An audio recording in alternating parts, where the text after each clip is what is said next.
Hello guys, welcome to Thara VO3P. இன்றைக்கி evening snacks தான் பார்க்க போகிறோம். கவன்குட்டி தூங்கிட்டுருக்கான். எந்திரிச்சோன்னா பால் கேட்பான்னு சொல்லிட்டு தான் பாலை காய்ச்சிட்ருக்கேன். காய்ச்சி ஆற வச்சுட்டோன்னா அவன் எந்திரிக்கும் போது கரெக்டாக இருக்கும். இன்றைக்கி ஈவினிங் ஸ்நாக்ஸ் என்னென்னா சக்கரவள்ளி கிழங்கு தான், ஸ்வீட் பொட்டேட்டோன்னு சொல்லுவாங்க.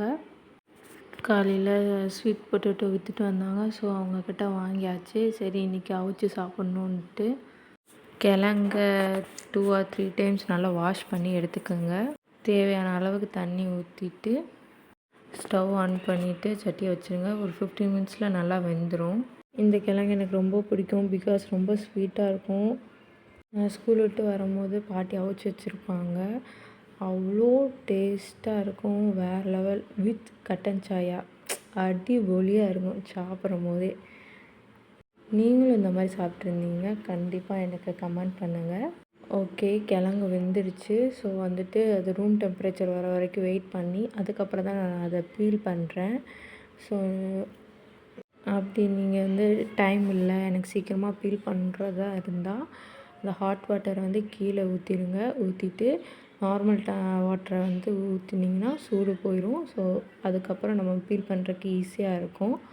இந்த ஸ்வீட் பொட்டேட்டோவை பீல் பண்ணும்போது எனக்கு என்ன தோணுச்சுன்னா, எல்லாரோட லைஃப்லையும் ஒரு பெஸ்ட்டு ஃப்ரெண்ட் இருப்பாங்க. அவங்க அவ்வளோ நம்பிக்கை வச்சுருப்பாங்க அவங்க மேலே. அண்டு ஒரு நாள் அவங்க நம்மளுக்கு சிறப்பாக ஒரு லெசன் சொல்லி தருவாங்க. அது நம்ம லைஃப் லாங் அந்த லெசன் என்றைக்கும் எப்போவும் மறக்கக்கூடாதுன்னு நினைப்போம்.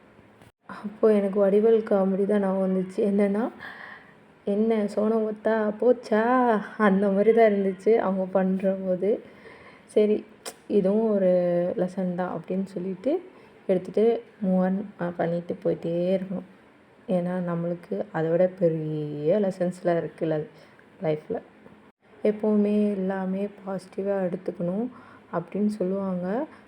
ஆனால் அதுதான் நம்மளுக்கு கண்டிப்பாக யூஸ்ஃபுல்லாக இருக்கும். நம்ம எப்போவுமே ஒரு பிரச்சனை வந்துச்சா அதில் துவண்டு போய் உட்காந்துடக்கூடாது. எப்போவுமே நம்ம எத்தனை லட்சக்கணக்கான நெகட்டிவிட்டி இருந்தால் மட்டும்தான் இந்த உலகத்தில் வரும். ஆனால் நம்ம பாசிட்டிவிட்டியை தேடிட்டு ஓடிட்டே இருக்கணும். நீ என்ன வேணால் பேசு, எனக்கு நம்பிக்கை இருக்குது அப்படின்னு சொல்லி நம்ம பாட்டு போயிட்டே இருக்கணும். அதுதான் நம்ம லைஃபுக்கு நல்லது. அப்புறம் கவன்குட்டி நான் கடைக்கு போகணும் மம்மின்னு சொல்லி அழுக ஆரம்பிச்சிட்டான். ஸோ அவனையும் நாங்கள் ரெடி பண்ணிவிட்டு கடைக்கு போவோம். அதுக்கு முன்னாடி சாப்பிட்லாம் வா அப்படின்னு சொல்லி கூட்டிகிட்டு போயிட்டு பாலும் சக்கரவள்ளி கிழங்கு கொடுத்தேன். பட் அன்ஃபார்ச்சுனேட்லி அவன் சாப்பிடல, அவனுக்கு பிடிக்கலன்னு சொல்லிட்டான். ஸோ பால் மட்டும் தான் குடித்தான். அந்த கிழங்கு நான் தான் சாப்பிட்டேன். ரொம்ப டேஸ்ட்டாக இருந்துச்சு. வேறு லெவல். டேக் கேர், பாய்.